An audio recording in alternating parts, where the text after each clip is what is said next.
अरे कभी भी दो ट्राइब एक जैसा नहीं होगा। मुंडा का संथाल से नहीं मिलेगा, संथाल का उरांव से नहीं मिलेगा, तो कुर्मी का मुंडा संथाल उरांव से कैसे मिलेगा? तो कुर्मी और कुनबी ये तीनों एक ही चीज है। अगर बहुत आसानी से समझना है तो डीएनए, कभी भी मुंडा का डीएनए संथाल से नहीं मिलेगा, संथाल का उरांव से नहीं मिलेगा, तो कुर्मी का कैसे मिलेगा? तो लाली कमीशन में साफ साफ लिखा हुआ है कि झारखंड के 24% अनुसूचित जनजाति माने सरकारी आदिवासी और 24% कुर्मी गैर सरकारी आदिवासी। तो वहाँ हमको वो क्या कह रहा है? गैर सरकारी आदिवासी, यानी आदिवासी वो हमको मान रहा है। तो दोनों का मिला के आबादी 50% से अधिक होता है। इस आधार पर झारखंड अलग हुआ है।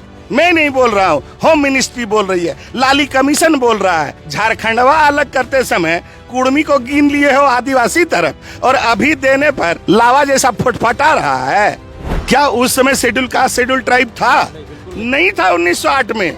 तो सबसे बड़ा सवाल होता है कि 1908 में जिन लोगों को सीएनटी एक्ट के अंदर रखा गया वे लोग कौन थे? वही लोग थे जिन्हें एच.एच. रिजले ने ट्राइब्स के रूप में शिनाख्त किया, और उन्हें भारत सरकार ने 1901 की जनगणना में और 1891 की जनगणना में एबोरिजिनल लिखा। एक प्रताप कुशवाहा जी हैं, वो कह रहे हैं कि कोयरी और कुर्मी दोनों लौह कुश के वंशज हैं। तो जब कुर्मी एसटी सूची का मांग कर रहा है तो हमको क्यों छोड़ा? हमको भी एसटी बनाओ। कोयरी और कुर्मी भाई है, क्योंकि आप लोग लौह और कुश का जो है जयंती मनाते थे। और इस बार एक बहुत बड़ी घटना घटी है। पहले राजनीतिक दल कोई डरे नहीं बोलता था। इस बार आंसू का सुदेश बाबू, आंसू का लंबोदर बाबू, जेल के सुप्रीमो जयराम बाबू भी, और उसके सारे नेता खुल के बोल रहे हैं कि पहले समाज तब वोट की राजनीति। आदिवासियों को डर है कि अगर कुर्मी समुदाय एसटी सूची में शामिल हो जाएगा तो हमारा आरक्षण पे खतरा हो जाएगा, क्योंकि आर्थिक रूप से आप लोग मजबूत हैं, मानसिक रूप से भी आप लोग मजबूत हैं, शारीरिक रूप से भी आप लोग मजबूत हैं। उन लोग एग्जाम्पल देते हैं कि मीना और मीणा वो एसटी सूची में डाला गया, वो सारी सरकारी नौकरियों में आगे रहते हैं। उसी प्रकार से कुर्मी जो कास्ट है वो डोमिनेटिंग कास्ट है, आर्थिक और सामाजिक रूप से मजबूत है। अगर इनको एसटी सूची में सूचीबद्ध कर दिया जाएगा तो ये आदिवासियों का हक अधिकार खा जाएंगे, क्योंकि आदिवासियों से जेन्युइनली आप लोग एडवांस हैं काफी। तो लौह कुश जयंती मनाया है कि नहीं आप लोग? आपके हम लोगों ने छोटा नागपुर के कुर्मियों ने कभी नहीं मनाया है। गिरिडीह हजारीबाग कहाँ आता है? अगर लौह कुश वंश है तो इन लोग को क्षत्रिय होना चाहिए। तो क्या कोयरी को ब्राह्मण क्षत्रिय मानता है, या हिंदू धर्म वाला उसको क्षत्रिय मानता है? क्या कुर्मी को क्षत्रिय मानता है? अगर हम लोग क्षत्रिय हैं तो ईडब्ल्यूएस में जगह दे दो। मान जाइएगा? है एकदम मानेंगे, कहा नहीं मानेंगे? ईडब्ल्यूएस में जगह मिल जाएगा, क्षत्रिय हम लोग हो जाएंगे, तो कहा नहीं मानेंगे? उसको तो पटक के मार होना चाहिए टीआरआई वाले का। वो हमको दोगला कह रहा है। तो आप दूसरे का तो रिपोर्ट तो लाके हमरे में घुसा दीजिएगा तो हम मानेंगे? जानते हैं वहाँ क्या और लिखा हुआ है? ये भी लिखा हुआ है कि कुर्मी घर की औरतें उच्च जातियों जैसे ब्राह्मण के घरों में घरेलू काम करती थी, हो सकता है सम्मिश्रण हो गया। तो आप बताइए, जिसका आबादी 1% भी नहीं है, 24% आबादी को जन्म दे दिया। जब वहाँ कोयरी नहीं रहा सर, तेली नहीं रहा, कुर्मी कैसे सीएनटी एक्ट के अंदर घुस गया? आदिवासियों का कहना यह है कि आप कभी भी आदिवासी नहीं हो सकते, आप ओबीसी में एक विशेष अधिकार मांग सकते हैं। क्या दिक्कत हो रहा है उसमें आप लोगों को? 32,620 करीब गांव है, 4,351 पंचायत है। आपका जो आबादी है वो गिरिडीह के क्षेत्र में है, हजारीबाग के कुछ ब्लॉकों में है, बोकारो क्षेत्र में है, आपका धनबाद के क्षेत्रों में है, ये उत्तरी छोटा नागपुर के इलाकों में, उत्तरी छोटा नागपुर और पुराना सिंहभूम। हाँ, तो बाकी आपका पलामू प्रमंडल में कहीं नहीं है, दक्षिणी छोटा नागपुर में नहीं है, संथाल में नहीं है, तो फिर कहाँ से 24%? बहुत ही लिमिटेड। तो 24% की आबादी कहाँ से नहीं है? मान लीजिए अगर नहीं है तो कुर्मी क्या मुसलमानों से कम है झारखंड में? लोग तो कह रहे हैं कि 7 से 8% की आबादी है आप लोगों की झारखंड में। तो कहाँ से हमारा 3 गो एमपी जीत जाता है, 5 गो एमपी जीत जाता है? मतलब जात के हिसाब से थोड़ी एमपी कोई बनता है। बिना जनसंख्या का वोट मिलता है। सोशल एक्टिविस्ट लोग कहते हैं कि मध्य भारत से माइग्रेट करके काफी वर्ष पहले कुर्मी झारखंड के मतलब छोटा नागपुर के क्षेत्र में पहुंचे। 20 सितंबर को कुर्मी समुदाय के लोग रेल टेका आंदोलन करने वाले हैं। जिसको लेकर सियासी घमासान भी शुरू हो गया है। दूसरे तरफ आदिवासी समुदाय की बात करें तो वो लोग भी जो है रेल टेका आंदोलन के विरोध में बाइक रैली निकालने वाले हैं। कई आदिवासी संगठन लोग इसका विरोध कर रहे हैं कि कुर्मी कभी भी आदिवासी नहीं हो सकता है, चाहे वो कुछ भी कर ले। तो हमारे साथ इसी मुद्दे पर बातचीत करने के लिए दीपक पुनियार दा हैं, काफ़ी जानकार हैं, चीज़ों को बहुत ही एक्सप्लेन करके बताते हैं। पहला जो इंटरव्यू हुआ था इस मामले में दीपक दा का हुआ था, जिसके बाद से जो है लगातार अलग अलग चैनलों में आप इंटरव्यू देख रहे होंगे। तो उस वीडियो में दीपक दा ने तमाम चीज़ों के बारे में समझाया था, लेकिन अब उससे आगे के बारे में हम लोग समझने का कोशिश करेंगे और जानने का प्रयास करेंगे। अभी जो मुद्दा चल रहा है कि कुर्मी और कुर्मी एक ही है कि अलग है, ये सबसे बड़ा जो है मुद्दा चल रहा है झारखंड में। दादा, सबसे पहले आपको झारखंडी जोहार रहेगा। जोहार जोहार जोहार। भोकाल टीवी को बहुत बहुत अभिनंदन। सबसे पहला जो मेरा सवाल दादा ये है कि क्या कुर्मी और कुर्मी एक ही है? देखिए, जो लोग पढ़े लिखे हैं, जो पढ़ते हैं, तो सर ये बात 1898 की है। जीए ग्रियर्सन साहब पूरे भारत का लिंग्विस्टिक सर्वे किए थे, यानी भाषाई सर्वे कि कितनी तरह की भाषाएं पूरे भारत में हैं। तो उन्होंने ही 1898 में ही, देखिए सबसे जो गौर करने की बात है, छोटा नागपुर में भी KURMI लिखते हैं, बिहार में भी KURMI लिखते हैं, यूपी में भी KURMI लिखते हैं और MP में भी KURMI लिखते हैं। ठीक है। जिसको हिंदी बोलने वाले लोग कुर्मी बोलते हैं। तो हमारे भी जो छोटा नागपुर का KURMI था, इसको भी लोगों ने कुर्मी ही समझा। इस बात को सबसे पहले ग्रियर्सन साहब ने, जब उन्होंने लिंग्विस्टिक सर्वे ऑफ इंडिया किया, पूरे भारत में जब उन्होंने भाषाई सर्वे किया, तो उन्होंने ही पाया कि ये जो छोटा नागपुर के पठार का KURMI है, इसका आर का उच्चारण हार्ड है, हार्ड, और बिहार का आर सॉफ्ट है। तो उच्चारण भिन्नता यहाँ आ गई, सॉफ्ट आर और हार्ड आर। इसका बात कौन कर रहा है? एक लिंग्विस्टिक कर रहा है, और वो जमीनी हकीकत बता रहा है कि यहाँ के लोग रियल में कुर्मी हैं और वो आर है। और वहीं पर वह भारत सरकार को कहता है कि whenever you talk about Kurmis of छोटा Nagpur, you must bear in mind कि they speak their are hard, माने ये लोग कुर्मी हैं, कुर्मी नहीं है। और ये लोग इंडिजिनस हैं, प्रिमिटिव ट्राइब हैं, इनका अपना ट्राइबल ट्रेट है, अपना स्पेसिफिक कल्चर है, अपना स्पेसिफिक लैंग्वेज है, अपना पर्व त्योहार है। तो ये आदिवासी हैं, ये जनजाति हैं। और बाकी जो बिहार वाले हैं, यूपी वाले हैं, MP वाले हैं, वे लोग जाति हैं। तो ये बात तो ग्रियर्सन साहब ने 1898 में ही कह दिया है, जिसको कि अभी बिहार सरकार 2004 में यहाँ के KURMI से अपने आप को अलग करने के लिए, वहाँ का जो आपका बैकवर्ड कमीशन है, वो इस तर्क को देते हुए अपने आप को अलग किया। तो कुर्मी कहने का मतलब हुआ छोटा नागपुर पठार के जो जनजाति हैं, और कुर्मी कहने का मतलब कुर्मी पूरे भारत में रहते हैं, लेकिन कुर्मी सिर्फ छोटा नागपुर के पठार में रहता है, जिसकी भाषा कुड़माली है, जिसका 12 माह से 13 पर्व है, और जिसका अपना 13 देवाभूता है। लेकिन अभी हम कुछ आदिवासी समुदाय के जो सोशल एक्टिविस्ट हैं, जो बुद्धिजीवी लोग हैं, उनका हम एक तर्क सुन रहे थे। उन्होंने ये कहा कि कुर्मी और कुर्मी एक ही है, इसलिए क्योंकि बिहार में कुर्मी नाम से वो लोग जाने जाते हैं, क्योंकि बिहार के लोग र का इस्तेमाल सही से नहीं कर पाते हैं, र का उच्चारण नहीं कर पाते हैं, इसलिए वो लोग र सीधे तौर पे बोलता है कुर्मी। और छोटा नागपुर के जो लोग होते हैं, वो लोग र का इस्तेमाल ईजिली कर लेते हैं, इसलिए वो कुर्मी होते हैं। जैसे उन्होंने एक बताया कि जैसे रांची में एक जगह है हिंदपीढ़ी, पहले उसको इंदपीढ़ी के नाम से जाना जाता था, लेकिन अब नाम बदल के हिंदपीढ़ी कर दिया गया, उच्चारण का फर्क हो गया। डोरंडा को लोग पहले दुरागदा के नाम से जानते थे, लेकिन अब तो डोरंडा हो गया। वैसा ही एक सोशल एक्टिविस्ट उन्होंने एग्जाम्पल दिया कि हम लोग जो आम बोलचाल के भाषा में डोनाल्ड ट्रंप बोलते हैं, लेकिन मोदी जी एक बार बोल दिए डोनाल्ड ट्रंप। तो लोग उसको डोनाल्ड ट्रंप के नाम से जाने लगा, लेकिन है तो एक ही चीज़। तो कुर्मी और कुर्मी और कुनबी ये तीनों एक ही चीज़ है। देखिए,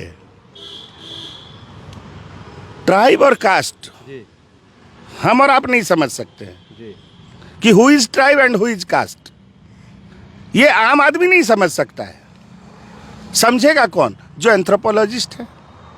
जो एंथ्रोपोलॉजिस्ट है वो ना समझेगा कि who is tribe and who is caste. तो हमको भारत के इतिहास में पीछे जाना पड़ेगा कि भारत में पहली बार कब एंथ्रोपोलॉजिकल सर्वे हुआ। तो भारत में बंगाल में पहली बार एंथ्रोपोलॉजिकल सर्वे होता है। वो 1885 में, जिसको करने वाले एंथ्रोपोलॉजिस्ट का नाम होता है H.H. Risley, Herbert hope Risley. और वो 1885 से 1891 के बीच में छोटा नागपुर के पठार में एंथ्रोपोलॉजिकल सर्वे करता है। 6 साल, कम से कम 100 क्राइटेरिया पर, 100 फीचर्स पर, ताकि देखिए आदमी को आदमी से कैसे अलग समझा जाए। तो उन्होंने 100 से अधिक फीचर्स पर जांच करने के बाद पूरे छोटा नागपुर के पठार में 13 ट्राइब्स को खोजा। और आप देखिए, वो जो अपना रिपोर्ट प्रस्तुत करते हैं भारत सरकार को, वो एक किताब के रूप में करते हैं जिसका नाम है tribes and castes of Bengal. यानी ट्राइब अलग चीज होता है और कास्ट अलग चीज होता है। वहां पर हर्बर्ट होप रिजले खुद डिफाइन करते हैं कि हु इज ट्राइब। तो वो कहते हैं ट्राइब इज अ रेस। वो एक नस्ल है जिसका स्पेसिफिक ट्रेट होगा, ट्राइबल ट्रेट। ट्राइबल ट्रेट कहने का मतलब होता है ऐसे लक्षण, मनुष्य के ऐसे लक्षण जो पोथियों में लिखे हुए नहीं है। पोथियों में नहीं लिखा हुआ है उनका गुण, वो नैसर्गिक रूप से उसके पास है, नेचुरली उसके पास है। यानी प्राचीन कालीन तत्व, मनुष्य के कुछ ऐसे लक्षण होते हैं जो प्राचीन कालीन होते हैं। जैसे हमारा जो विवाह पद्धति है, हम लोग वर से पहले शादी नहीं देते, हम लोग महुआ के पेड़ से शादी देते हैं। तो महुआ के पेड़ से शादी देना ट्राइबल ट्रेट है।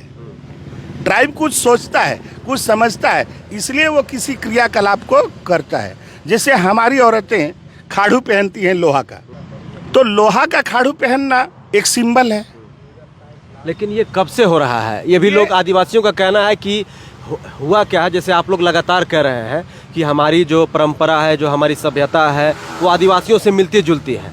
तो ये क्या होता क्या है कि जब एक जगह पे आदमी रहता है तो रहते रहते जो है उसका चीज़ अडॉप्ट कर लेता है, हमारा चीज़ वो अडॉप्ट कर लेता है। तो फिर इसमें क्या है? तो अगर कर्म पर मना रहे हैं या जो भी चीज़, आप जो बात कह रहे हैं, आप जो बात कह रहे हैं वो सही है जी। वो सही है कि एक साथ जब बहुत आदमी साथ में रहेगा तो एक दूसरे से कुछ न कुछ लेन देन होगा। लेकिन एक लाइन जो आपने कहा वो गलत है। कौन सी लाइन? कि उनके जैसा, अरे कभी भी 2 ट्राइब एक जैसा नहीं होगा।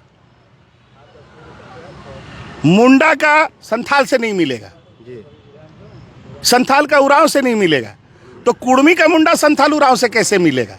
मेरा अपना ट्रेट है, मेरा अपना स्पेसिफिक है। स्पेसिफिक क्यों कहा जा रहा है? स्पेसिफिक का मतलब ये होता है अद्वितीय, जो मेरे पास है, जिसको बायोलॉजी में सेलिएंट फीचर कहा जा सकता है। अरे चोया होगा तो मछली के पास ही होगा, सांप के पास भी चोया होगा, कोई जरूरी है? या पानी में तैरने वाला सब, जैसे कछुआ भी पानी में तैरता है, तो क्या उसका चोया रहता है? तो स्पेसिफिक जो फीचर है, और या तो अगर बहुत आसानी से समझना है तो डीएनए। कभी भी मुंडा का डीएनए संथाल से नहीं मिलेगा, संथाल का उरांव से नहीं मिलेगा, तो कुर्मी का कैसे मिलेगा? और जब स्पेसिफिक कल्चर की बात आती है तो एक जनजाति का कल्चर दूसरे जनजाति के कल्चर से नहीं मिलेगा, एक जनजाति का भाषा दूसरे जनजाति से नहीं मिलेगा, एक जनजाति दूसरे जनजाति से एकदम से डिस्टिंक्ट होता है, एकदम से अलग होता है, वो एक जैसा नहीं होगा। क्यों? एक जनजाति का भाषा कब पनपेगा? जब किसी घने जंगल में पूरे दुनिया से आइसोलेटेड वो किसी खास क्षेत्र में हजारों सालों तक रहेगा, तभी उसकी अपनी जीवन पद्धति जन्म लेगी, जो उसी की होगी, दूसरे की नहीं होगी। लेकिन झारखंड में हुआ उल्टा, झारखंड में हुआ है उल्टा, छोटा नागपुर के पठार में हुआ है उल्टा। यहाँ पर पहले से मेजॉरिटी कुर्मी रह रहे थे, वहां पर जब बाद में जो लोग आए तो उन लोगों ने अडॉप्ट किया है, कुर्मी किसी का अडॉप्ट करने के लिए नहीं गया है। इसका सबसे बड़ा प्रमाण है कि जो हम लोग आपस में जनसंपर्कीय भाषा बोलते हैं, चाहे आप उसको कुड़माली कह लो, चाहे आप उसको खोटा कह लो, चाहे आप उसको नगपुरिया कह लो, चाहे आप उसको पचपरगनिया कह लो, बोलिए संथाल मुंडा उरांव इन भाषाओं को जानता है या नहीं जानता है? संथाली कहाँ जानता है? क्या वो फिर बाजार में किस भाषा में बात करता है? वो संथाली में बोलते हैं या हिंदी में बोलते हैं, जहाँ तक हमको समझ में नहीं, आता हिंदी में कैसे बोलेगा? हिंदी तो हाल की भाषा है। नहीं, वो तो संथाली बोलता है या देहाती कोई भाषा होता है। हाँ, तो जो देहाती भाषा है वो किसकी भाषा है? जिसको आप देहाती भाषा बोलते हैं कि आओ रे, जो रे, खो रे, किसकी भाषा है? कुर्मियों की भाषा। एकदम। नागपुरिया भी कुड़माली है, पचपरगनिया भी कुड़माली है, शब्द वही है, बोलने का टोन अलग है। एक बहुत ही कि मध्य भारत से माइग्रेट करके काफी वर्ष पहले कुर्मी छोटा नागपुर के क्षेत्र में पहुंचे थे। चलिए, बहुत अच्छी बात है। आप एक बात बताओ, जब भी कोई माइग्रेट करेगा तो टोटल पॉपुलेशन माइग्रेट करेगा या पार्ट करेगा? पार्ट भी कर सकता है। टोटल तो कभी माइग्रेट नहीं करेगा। कैसे करेगा? पार्ट करेगा। पार्ट करेगा। तो अभी हम यहाँ जो भाषा बोल रहे हैं, क्या मध्य भारत में कोई है जो मेरी भाषा को बोल रहा है? हमारा जो 12 मासे 13 परब है, क्या मध्य भारत में है जहां से ये लोग आने के लिए हमको बोल रहे हैं? और अगर हम कभी भी आए, अति प्राचीन काल में ही आए मान लीजिए, तो हम यहाँ आके रिफ्यूजिए न हुए, यहाँ के हम भूमिफोड़ तो नहीं हो जाएंगे, यहाँ के एबोरिजिनल तो नहीं हो जाएंगे? तो बाहर से आया हुआ आदमी सबसे ज्यादा गांव बसाएगा और सबसे ज्यादा पॉपुलेशन वाला होगा। आप लोगों की कितनी पॉपुलेशन है दादा अभी? हमारा पॉपुलेशन झारखंड में 80 लाख से बेसी है। नहीं, परसेंटेज में बताइए। परसेंटेज में मोर देन 24%। 24% से ज्यादा कह रहे हैं। आपका कौन सा आंकड़ा है आपके पास? आंकड़ा सुन लीजिए, आंकड़ा को समझ लीजिए। मतलब किस सेंसस के हिसाब से? मैं बता रहा हूँ ना। संथाल का है 32 लाख, ठीक है। मुंडा का है 22 लाख, उरांव का है 16 लाख। ये दिख रहा है वे लोग कहाँ कहाँ है, ठीक है। और मुस्लिमों की संख्या है 52 लाख। मुस्लिमों को धर्म के कारण गिना गया, उन लोगों को जनजाति के कारण गिना गया। हरिजन में या जो एससी है, एससी में कोई भी 10 लाख से ऊपर नहीं है। तो कुर्मी क्या मुसलमानों से कम है झारखंड में? लोग तो कह रहे हैं कि 7 से 8% की आबादी है आप लोगों की झारखंड में। तो कहाँ से हमारा 3 गो एमपी जीत जाता है, 5 गो एमपी जीत जाता है? मतलब जात के हिसाब से थोड़ी एमपी कोई बनता है। बिना जनसंख्या का वोट मिलता है? गुजरात में मोदी जी के जात के कितने लोग हैं, लेकिन फिर भी वो जात का छोड़िए, बनारस में मोदी जी के आप जनसंख्या पर चलिए, आप ब्लॉक वाइज तो देख सकते हैं, अच्छा, विधानसभा वाइज देख सकते हैं। दादा एक सवाल रहेगा मेरा, अगर आप झारखंड में 24 जिला है, 5 प्रमंडल है, माने देखिए हम लोग मैं मुसलमानों से कम नहीं है। नहीं, हम ये नहीं कह रहे हैं कि तो मुसलमान अगर 52 लाख है, वो 14% है, तो आप भी 14% होंगे हैं? तो फिर तो 14% होते तो हमारा 5-5 गो एमएल एमपी कहाँ से आता? हम जमशेदपुर जीतते हैं ना जी, हम रांची जीतते हैं ना, तो वो हम तो गिरिडीह जीतते हैं ना। ये मानक नहीं है दादा कि अगर 5 एमएलए है तो हमारा मानक होगा? कैसे नहीं मानक होगा? फिर हम विधानसभाओं में भी तो जीतते हैं, तो उन विधानसभाओं में तो साफ साफ पता चलता है कि वहां पर कुर्मी बहुल है। ऐसे तो मैं आपको बताता हूँ, मैं आपको डाटा बताता हूँ, आप खोज लेना। 1 मिनट सुनिएगा। जहाँ पर कुर्मी 33% है, वहीं पर मुस्लिम 17% है।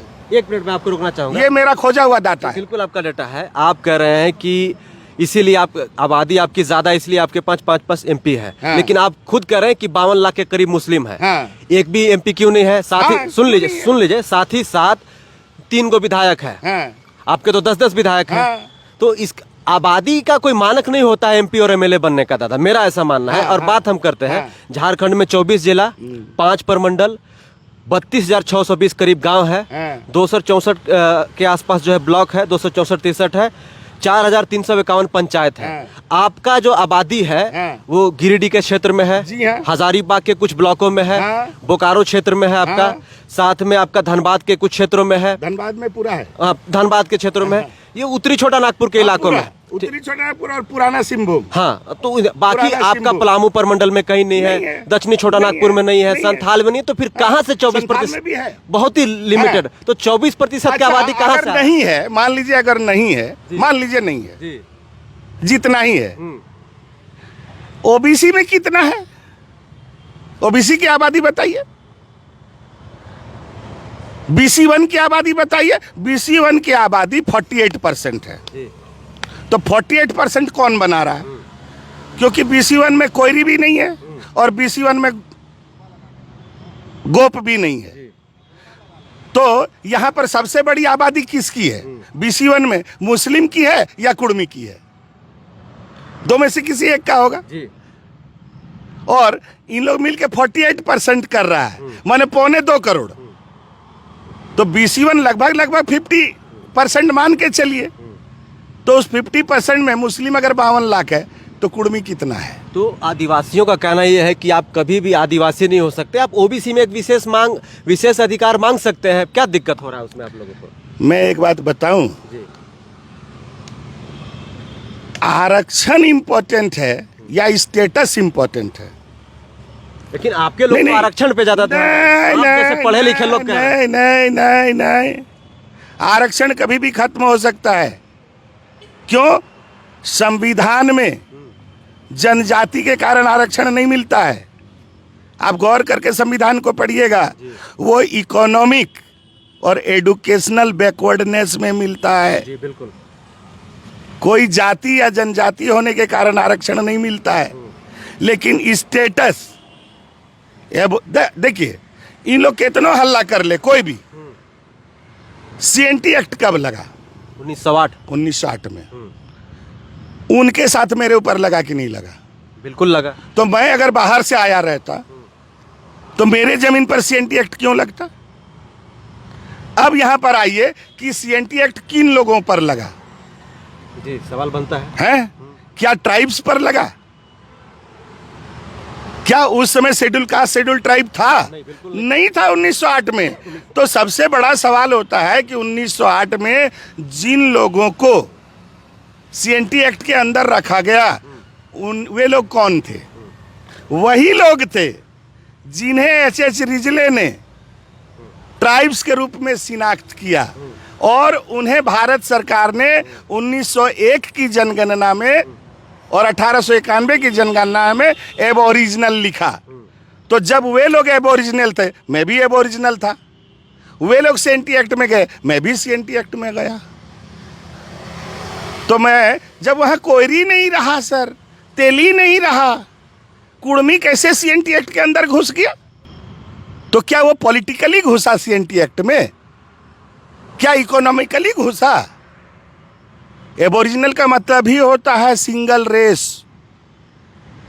और मैं आपको बता दूं 1793 में ही जब मुगल लोग यहां कैटेगराइज कर रहे थे कृषकों का, सिर्फ कुर्मी को कहा गया है सर कदीम खुदकास्त या खुदकास्त कदीम, माने कदीमी खुदकास्त। क्या होता है? कदीमी का मतलब होता है अति प्राचीन, पारसी शब्द है। कदीमी खुदकास्त, खुद माने स्वयं, कास्त करने वाला, कृषि करने वाला, और कदीमी माने अति प्राचीन। तो कदीमी खुदकास्त सिर्फ कुर्मी को कहा गया। तो ये कितने दिनों से कितना पुराना यहाँ का लैंड होल्डर है, ये तो इतिहास बता रहा है। आपको तो कभी कदीमी खुदकास्त नहीं कहा गया? कहा गया तो बोलिए। तो वहां पर 3 कैटेगरी थी, कदीमी खुदकास्त और पायल किसान, पायल रैयत, जो कभी खेती करता है, कभी नहीं करता है। खुदकास्ट जो खुद खेती करता है, और कदीमी खुदकास्ट जो सबसे प्राचीन है। ये 1793 की बात है। तो जो लोग यहाँ पहले से लैंड ओनर है जिसके पास सबसे ज्यादा लैंड है, सबसे ज्यादा जनसंख्या है, ठीक है ना मानो, हम नहीं हैं 80 लाख, मान सकते हैं, लेकिन हम संथाल से कम नहीं हैं, हम मुंडा से कम नहीं हैं, हम मुसलमान से कम नहीं हैं। और अगर बहुत अंदर जाइएगा ना, बहुत अंदर जाइएगा ना, तो छोटा नागपुर के पठार का मुसलमान भी उसी भाषा को बोलता है जो जो कुड़मी बोलता है। बिल्कुल बोलता है। तो फिर कौन है मैं, कौन हूं मैं? और आज तक यहाँ पर कोई दंगा नहीं हुआ, न जाति टू जाति, न जनजाति टू जनजाति, न धर्म में। तजिया भी हम लोग उसी तरह जिए, और मुसलमान लोग भी सोहराए हमारे साथ किया, और उन लोग भी अहीरा गाया है। मैं बहुत उदाहरण दे सकता हूँ। अभी भी बहुत मुसलमान ऐसे हैं जो भोक्ता खूंटा में घूमते हैं। तो हमारा जो संस्कृति है वो लोगों को ले के साथ चलने का है, छोड़ के नहीं है। आपको मैं बता दूं, कसमार ब्लॉक के मंजूरा नाम का गांव है, तो वो उसका जो भोक्ता का खूंटा है ना, जब भी सड़ता है तो मुसलमान लोग ला के देता है। और बहुत सारे थान ऐसे हैं जहाँ पर कि मुसलमान लोग अपना अपना पाहुड़ देता है, क्योंकि वो गांव का नियम है। गांव में रहिएगा तो एगो देवता को आपको मानना पड़ेगा। जी, एक सवाल है, जस्टिस BN लुकुर के नाम से कमेटी का गठन किया गया था, जिसमें 5 क्राइटेरिया को रखा गया था ST सूची में शामिल के लिए, है ना? ये तो TRI रिसर्च उसमें किया गया, जिसमें TRI के रिपोर्ट में साफ साफ कहा गया है कि लुकुर कमेटी का जो रिकमेंडेशन था 5 क्राइटेरिया, इसमें कुर्मी नहीं आते हैं, और कुर्मी का भाषा इंडो आर्यन फैमिली से बिलोंग करता है। जी हाँ, चलिए, ये कुछ अलग अलग बातें हैं, उसको अलग अलग मैं जवाब देता हूँ। सबसे पहले लोकुर कमेटी का 5 क्राइटेरिया क्या है? पहला है ट्राइबल ट्रेट, ठीक है, माने आदिम लक्षण आपके पास है या नहीं है। आप जरा किसी से भी और लोग से पूछते हैं, जरा पूछिएगा ना कि ट्राइबल ट्रेट किसको कहते हैं, आदिम लक्षण किसको कहते हैं। यानी जो आदिम युग का कुछ न कुछ ऐसा कर्म है जिसको हम लोग पारंपरिक रूप से ढोते हुए आए हैं। तो आदिम लक्षण का होना पहला चीज। दूसरा, स्पेसिफिक कल्चर, उसकी संस्कृति एकदम से अलग होगी अन्य लोगों से। तीसरा, साइनेस ऑफ कॉन्टेक्ट, दूसरी जातियों जनजातियों से मिलने जुलने में संकोच। चौथा, ज्योग्राफिकल आइसोलेशन, माने वे लोग किसी खास भूभाग में रहेंगे। और लास्ट जो 5वां है, इकोनॉमिकली बैकवर्ड। मैं आपको बताऊं आश्चर्य की बात, TRI वाले ने क्या किया है, सिर्फ 3 गांव सर, रामगढ़ का गोबरदरहा, रामगढ़ का कोठार और यहाँ का लोवाडी, सिर्फ 3 गांव का इन लोग इकोनॉमिक सर्वे किया। तो आप बोलिए ये सब तो शहरी क्षेत्र है, रोड साइड का जगह है, गोबरदरहा का आदमी कोलियरी में घुसल है, और लोवाडी में तो सब सिल्ली का महतो लोग आके घर बना लिया है MA BA करके। तो एडुकेशनली ज्यादा मिलेगा कि नहीं डाटा? बिल्कुल मिलेगा। तो ये धोखेबाजी है या नहीं है TRI की? सिर्फ 3 गांव का सर्वे करके आपने कुर्मी को कह दिया कि कुर्मी इकोनॉमिकली मजबूत है और एडुकेशनली मजबूत है। बोलिए ये बेईमानी है या नहीं, ये फ्रॉड है या नहीं TRI का? अब आप बताइए, 1891 में H.H. रिजले कहता है कि कुर्मी सिंगल रेस का है। गौर कीजिएगा, 1891 में आप हमको कह रहे हैं कि मैं सिंगल रेस का हूं, और 2004 में वो सिंगल रेस वाला आर्य और द्रविड़ का सम्मिश्रण हो गया। माने 100 साल में हम हाइब्रिड हो गए। ये दुख की बात है। लेकिन वो लाइन है किसकी? वो लाइन है कुनबियों की, क्योंकि KURMI यूपी में भी है, KURMI MP में भी है, और KURMI बिहार में भी है। तो वो आर्य और अनार्य का सम्मिश्रण हो सकता है, जबकि H.H. रिजले हमको सिंगल रेस का बोला 100 साल पहले।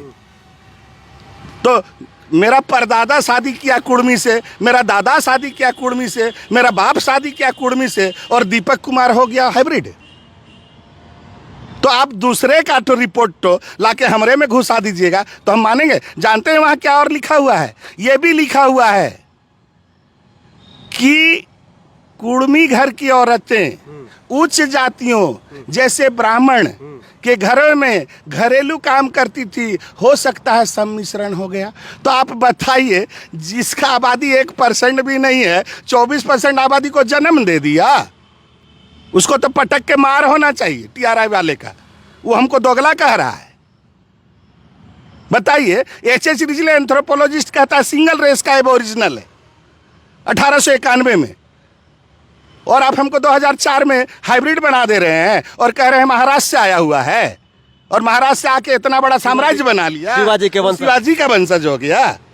एक सवाल आ गया दादा, हाँ। अभी तो जैसे कुर्मी समुदाय एसटी सूची में शामिल होने की मांग कर रहा है, आप बहुत ही बढ़िया से इस चीज़ों को समझाते हैं। एक प्रताप कुशवाहा जी हैं, वो कह रहे हैं कि कोयरी और कुर्मी दोनों लौ कुश के वंशज हैं। तो जब कुर्मी एसटी सूची का मांग कर रहा है तो हमको क्यों छोड़ा, हमको भी एसटी बनाओ। कोयरी और कुर्मी भाई है, क्योंकि आप लोग लौ और कुश का जो है जयंती मनाते थे। अच्छा सुनिए, लौ और कुश मिथक है या वास्तविकता है? इस पे तो हम कोई रिएक्शन नहीं दे पाएंगे। देना तो पड़ेगा, सोचना तो पड़ेगा। किताबों में नहीं नहीं नहीं नहीं नहीं, किसने कहा कि लौ और कुश का जन्मल है इन लोग? और अगर हम लोग हैं, मान लीजिए, हम मान भी लेते हैं उनकी बात को, तो पूजा हम लोगों की होनी चाहिए ना, क्योंकि हम लोग तो राम के वंशज हैं। तो क्या हम लोगों की पूजा होती है? ब्राह्मण हमको उतना जगह देता है? ये कुछ नहीं है, मिथक है। ये पेट भरने का उपाय है कुछ लोगों का। काहे? जमीन पर खटने वाला दो ही जाति है, कुर्मी खेत में और कोयरी बारी में। सब्जी उगाने में कोयरी आगे, अन्न धान उगाने में तो वही तो कह रहा है कि हम लोग नहीं नहीं नहीं नहीं, उसके यहाँ से निकालेगा माल कैसे? तो आपको फुला दिया, बोला अच्छा आप बताइए, अगर लौ कुश वंश है तो इन लोग को क्षत्रिय होना चाहिए।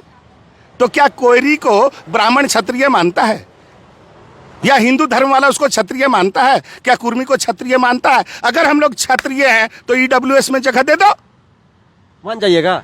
है एकदम मानेंगे, काहे नहीं मानेंगे? ईडब्ल्यूएस में जगह मिल जाएगा, क्षत्रिय हम लोग हो जाएंगे, तो काहे नहीं मानेंगे? मुंह में बोल देने से राम वंश और लव कुश वंश हो जाएगा? ये तो उनको समझना चाहिए था तो कि आप क्यों मान रहे हैं कि आप कुश के वंशज हैं, लव के वंशज आप क्यों मान रहे हैं? अच्छा, गलती तो वहीं पर हो रही है। अरे आपको मिथक में फंसा रहा है अपना पेट भरने के लिए, ये समझ में नहीं आता है। तो लव कुश जयंती मनाया है कि नहीं आप लोग? आपके हम लोगों ने, छोटा नागपुर के कुर्मियों ने कभी नहीं मनाया है। छोटा नागपुर के कुर्मियों ने कभी भी लव कुश जयंती नहीं मनाई है। गिरिडीह हजारीबाग कहाँ आता है? गिरिडीह वाले को जोड़िए ना, गिरिडीह में हमारा आदमी है ये नहीं है, पीर टाण के ऊपर। अच्छा, कुर्मी पीर टाण के इपारे है, ये पर नहीं मनाया ना ना। तो लोग तो दावा कर रहा है। लव बिहार का कुर्मी करे दावा, यूपी का कुर्मी करे दावा। अच्छा, एक बात यह है दादा कि आप लोग जो है, आदिवासियों को डर है कि अगर कुर्मी समुदाय एसटी सूची में शामिल हो जाएगा तो हमारा आरक्षण पे खतरा हो जाएगा, क्योंकि आर्थिक रूप से आप लोग मजबूत हैं, मानसिक रूप से भी आप लोग मजबूत हैं, शारीरिक रूप से भी आप लोग मजबूत हैं। उन लोग एग्जाम्पल देते हैं कि मीना और मीणा को एसटी सूची में डाला गया, वो सारी सरकारी नौकरियों में आगे रहते हैं। उसी प्रकार से कुर्मी जो कास्ट है वो डोमिनेटिंग कास्ट है, आर्थिक और सामाजिक रूप से मजबूत है। अगर इनको एसटी सूची में सूचीबद्ध कर दिया जाएगा तो ये आदिवासियों का हक अधिकार खा जाएंगे, क्योंकि आदिवासियों से जेन्युइनली आप लोग एडवांस हैं काफी। सुनिए, स्टेटस को तो एडवांस और नॉन एडवांस देख के नहीं देखा जा सकता है, क्योंकि ट्राइब सरकारें नहीं बनाती हैं। ट्राइब नैसर्गिक रूप से रहता है, जैसे साल का वृक्ष, जो उसका क्षेत्र है वहीं पनपेगा। महुआ का वृक्ष जहां उसका है वहीं पनपेगा। उसी तरह जनजातियां भी हजारों सालों से किसी खास विशेष क्षेत्र में ही पनपी हैं, एक नस्ल के रूप में। और जहां तक कि डोमिनेंसी का बात आप कर रहे हैं, ताकत का बात कर रहे हैं, समृद्धि का बात कर रहे हैं, तो यह आज की कहानी तो नहीं है, हजारों साल पीछे की भी कहानी है। लेकिन क्या उस समय कुर्मियों ने इन लोगों को सताया? ये तो हम नहीं, इतिहास खोज लीजिए। क्या कभी कुर्मी और मुंडा लड़ा? क्या कभी कुर्मी और संथाल लड़ा? क्या कभी कुर्मी और उरांव लड़ा? इतिहास बताएगा ना जी। तो जब लड़ा ही नहीं, और हम लोग जानते हैं कि पूरे छोटा नागपुर के पठार में आज तक कोई आदमी धर्म के नाम पर और जाति के नाम पर नहीं लड़ा। यहाँ पर कुर्मी जनजाति जो सबसे अधिक संख्या में है, आप कुर्मी गांवों के आसपास में जाकर देख लो, वो सभी जातियों और जनजातियों के साथ में दूध चीनी पानी के तरह रहता है। तो जब इतिहास में नहीं लड़ा तो अब क्यों लड़ेगा? जब ऐतिहासिक काल में आपको पोसा तो आज क्यों नहीं पोसेगा? और ये भी जान लीजिए कि ये 24% कुर्मी जब तक विकसित नहीं होगा, क्या झारखंड विकसित होगा? बहुत बड़ा प्रश्न है। और दुख का बात है, कुर्मी को तो BC1 में रख ले है 24%, 14% मुसलमान को भी घुसा दिया है, तो दोनों मिलकर 38% हो जाता है, और 10% अन्य OBC है। तो ये 48% को अभी आप मात्र 8% आरक्षण दे रहे हो, EWS को 10% दे रहे हो, जबकि उसका 3% भी आबादी नहीं है। बाकी लोग तो 24 का 26 ले रहा है, 12 का 10 ले रहा है, और BC2 जो 8 है वो 6% ले रहा है। तो यहाँ फंसा हुआ कौन है? फंसा हुआ है BC1। क्यों फंसा है? कुर्मी के कारण। कुर्मी को आप BC1 से निकाल दो और उसका हक दे दो, तो सभी जातियों और जनजातियों को उसका हक मिल जाएगा। तो आप एक चीज जान लीजिए, ये सिर्फ कुर्मियों की लड़ाई नहीं है, बल्कि पूरे BC1 की लड़ाई है। और आज BC1 इसलिए पीस रहा है क्योंकि एक जनजाति को जाति बनाकर BC1 कैटेगरी में डाल दिया गया है। दादा, आप ही के बात को मैं कोट करता हूँ। लास्ट जब हम इंटरव्यू किए थे तो आप बोले थे कि मात्र राजस्थान में 4% है मीणा, लेकिन सारा जो है आरक्षण खा के बैठा है। तो यही तो डर है यहाँ के आदिवासी। नहीं। अच्छा, आपके डर से तो वो तो आके झारखंड में नहीं लूट रहा है आपसे, वो ऑल इंडिया में लूट रहा है, तो उसकी औकात है, वो लूट रहा है। तो आप लोग की भी तो वही है नहीं। यहाँ पर क्या होगा? यहाँ पर आप ST1 ST2 कर दो, जिस तरह BC1 BC2 की 24% उसका, 26% मेरा। अच्छा, मतलब ST1 ST2? हाँ, ST1 ST2 कर दो, आराम से, कोई मतलब नहीं होगा, दिक्कत होगा। अच्छा, जहाँ तक जमीन का बात है तो CNT एक्ट में तो नियम है, जो जिस जात का है उसी का जमीन होगा। तो थोड़े कुर्मी जा रहा है संथाल का जमीन लेने, ना मुंडा का जमीन लेने, ना उरांव का जमीन लेने, और उसके पास अपने को जमीन का कमी है। ये बात आप लोग उचित जाके जैसे सरकार के समक्ष, क्योंकि देखिए ये तो हाई कोर्ट और सुप्रीम कोर्ट का मामला नहीं है, ये केंद्र सरकार और राज्य सरकार और TRI का मामला है। बस। तो फिर आप जाके ये सब बात को क्यों नहीं आप मैं बताऊं? रेल टेका क्या आंदोलन? मैं बताऊं, क्या हम लोग पिछले बार चीफ सेक्रेटरी को प्रेजेंट नहीं किए अपना बात? सुखदेव सिंह, जब पिछली बार हम लोग ट्रेन को रोके तो सुखदेव सिंह बुलाए, जो यहाँ के चीफ सेक्रेटरी थे, उनके सामने हमने कागजातों को रखा, तो उन्होंने यही कहा कि अगर ये मामला ऑफिशियल होता तो मैं कल से आपका काम करता, क्योंकि हम लोग के मुंह से बोलने से सरकार नहीं मान जाएगी, सरकार भी कागजात देखती है, और ये कागज मेरा नहीं है, ये सरकार का ही कागज है। और जब हम लोग तो अमित शाह से भी बात कर चुके हैं। क्या बोले वो? तो अमित शाह बोले कागज तुम्हारा सब सही है, हम लोग प्रयास में हैं, आज नहीं तो कल। चलिए, एक सवाल है, अंतिम सवाल रहेगा। कुर्मी समुदाय का लोग ये दावा कर रहे हैं कि अगर हम लोगों को ST सूची में शामिल कर लिया जाएगा तो झारखंड 6 शेड्यूल में शामिल हो जाएगा, जैसे कि अभी 4 स्टेट है, असम, त्रिपुरा, मेघालय, मिजोरम।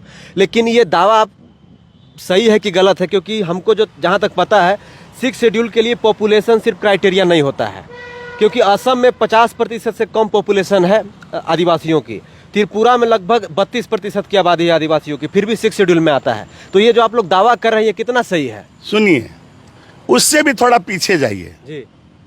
झारखंड जब बना तो किस रिपोर्ट पर बना? झारखंड जो बना वो लाली कमीशन के रिपोर्ट पर बना। ठीक है।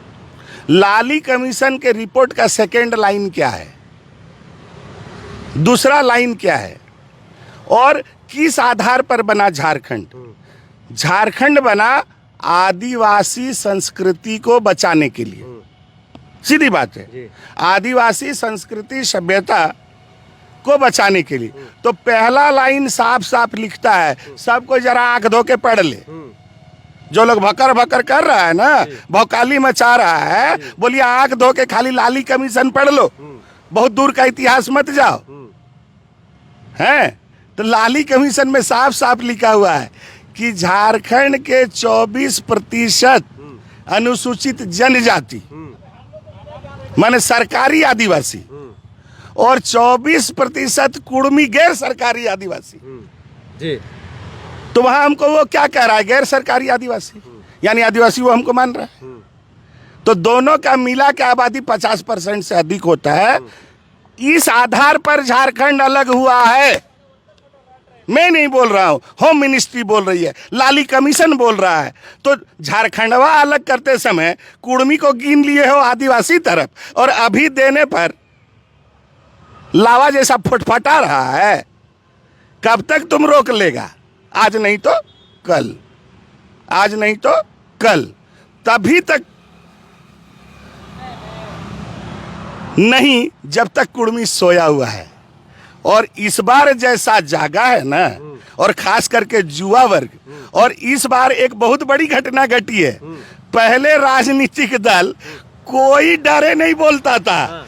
इस बार आंसू का सुदेश बाबू, आंसू का लंबोदर बाबू और जेल के सुप्रीमो जयराम बाबू भी, और उसके उपाध्यक्ष संतोष बाबू भी, और उसके सारे नेता खुल के बोल रहे हैं कि पहले समाज तब वोट की राजनीति, है ना? यही चाहते थे ना? अब हम लोग तो यही चाह रहे थे कि सारा राजनीतिक दल जो कुर्मियों का वोट लेता है, कम बेसी बहुत सारा जनजातीय क्षेत्र भी है जहां पर कुर्मी वोट से ही जनजाति लोग जीतते हैं। अरे उन लोग आंख से नहीं देखता है। एक एक ग्राम थान में पूजा कर रहे हो, एक एक जाहरा थान में पूजा कर रहे हो, आज से कर रहे हो? जब से तुम्हारा होश हुआ है, जब से गांव बसा हुआ है, तब से एक साथ कुर्मी एक जगह पर सब पूजा पाठ हो रहा है। और तुमको आज तकलीफ हो रहा है। आज तुम हमको बोल देते हो कि हम फलना का वंशज है और फलना का वंशज है। बोलने में शर्म नहीं लगता है? आज झारखंडवा लेते समय बोल दिया कि 20% गैर सरकारी आदिवासी, तो इस गैर सरकारी आदिवासी को सरकारी बनना है, यही लड़ाई है।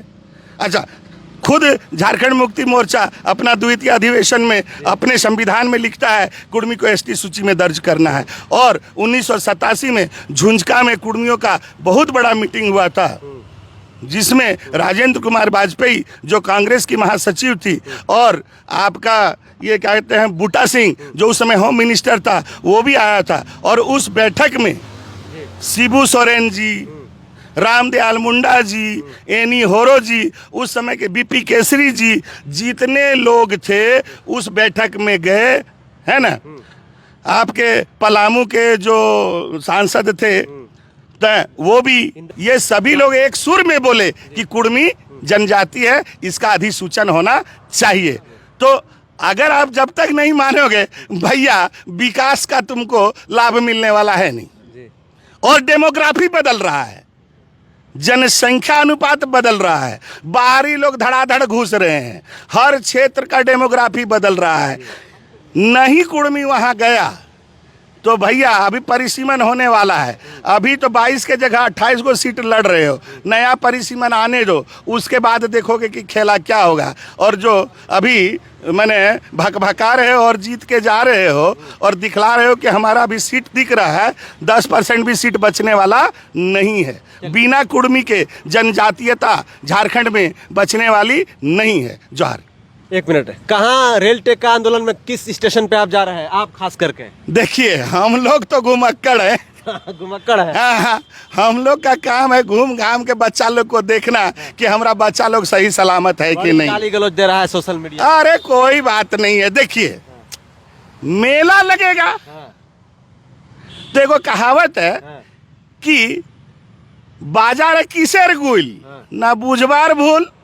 तो यहाँ समझने का फेर है, अगर समझोगे तो कोई हल्ला नहीं है, और नहीं समझोगे तो हल्ले गुल्ला है। जी चलिए, तो हमारे साथ दीपक पुनियार दा थे। इनके बातों से समझ गए होंगे कि कुर्मी आदिवासी है या नहीं है।